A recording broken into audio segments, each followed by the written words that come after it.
Ladies and gentlemen, welcome to It's Rainmaking Time. This is Kim Greenhouse. It gives me great pleasure to bring forth Michael Glickman, the author of Crop Circles, The Bones of God.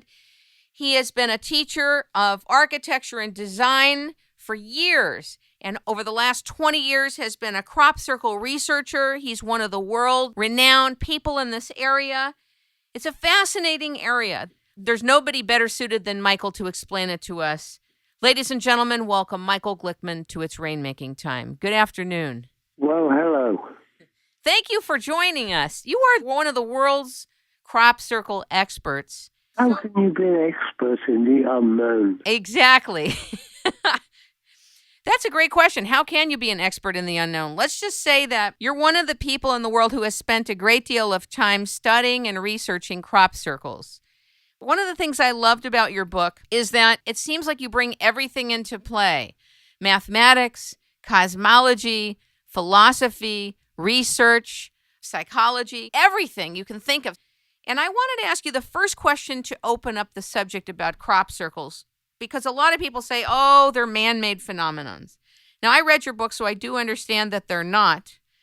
But what is this about cognitive dissonance that seems to happen when people study and research crop circles? Why do people have such cognitive dissonance? Would you explain what it is to the audience? Cognitive dissonance is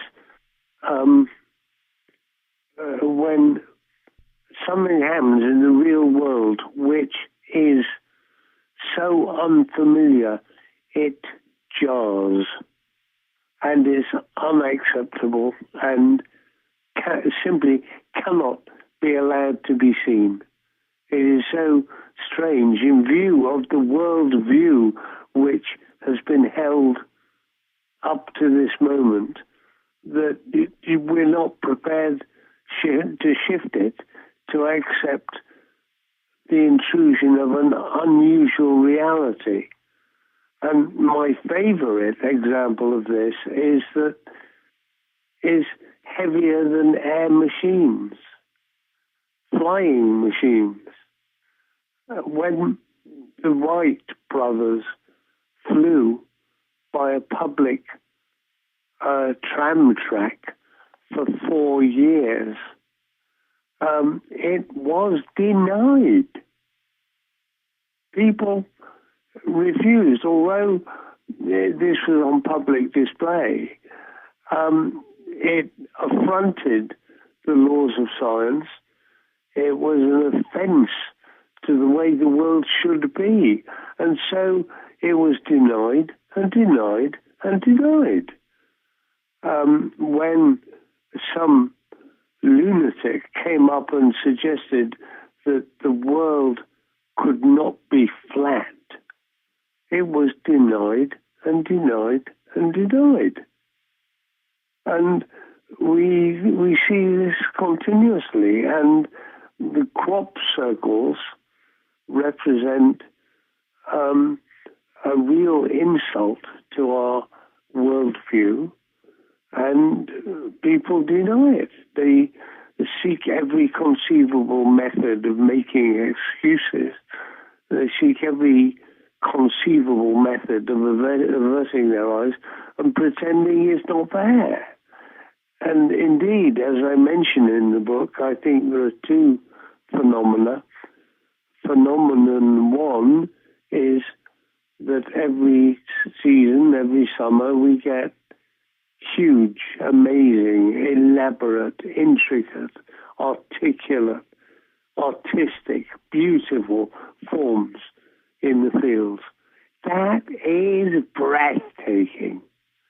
Phenomenon two is that people ignore it. This is even more breathtaking. This is even more astonishing. And after 20 years, I am more bewildered by phenomenon two than by phenomenon one.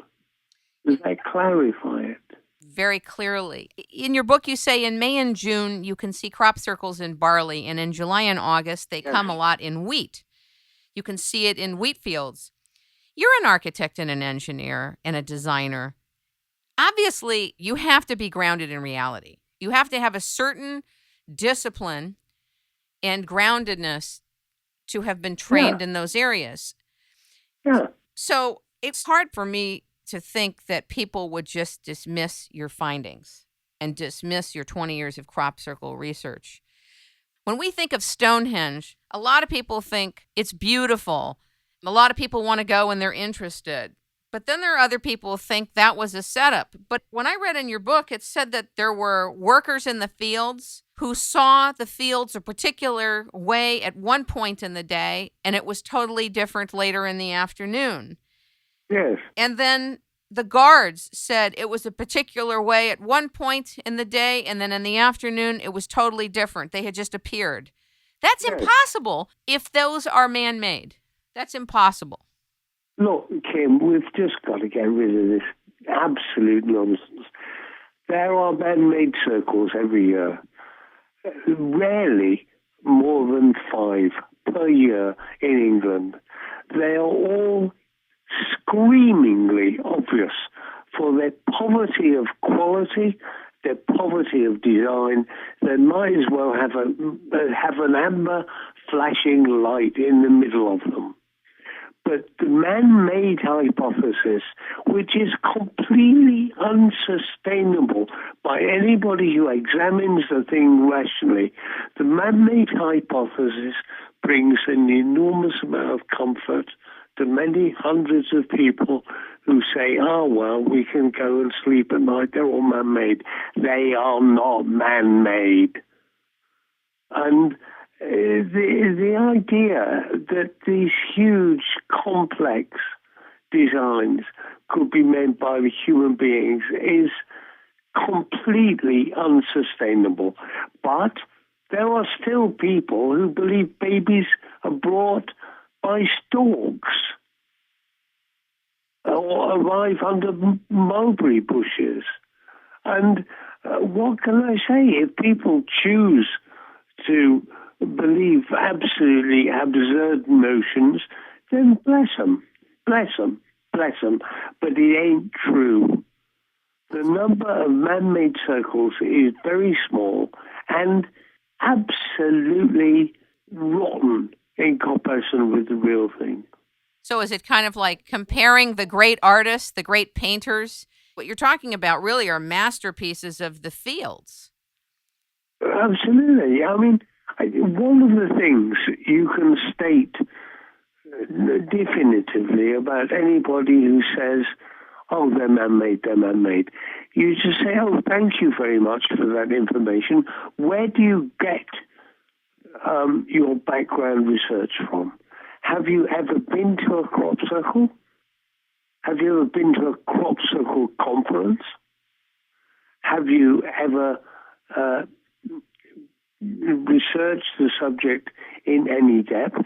Or do you get all your information from tabloid newspapers? You'll find that this is a very comfortable hypothesis for people who know nothing and choose to know nothing. But I would challenge anybody to come here in the summer and walk in one crop circle and say, oh, it's man-made.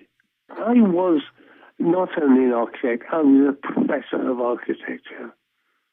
I know how difficult it is to manifest things, to make things, to construct things in the real world.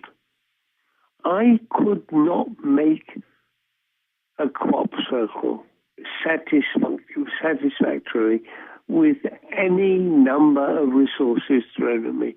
I don't know how to do it. And I was good at things. I was good at making things and designing things. This is beyond me. Let's talk about the pentagram structures and what you refer to as a golden proportion. There's something in geometry that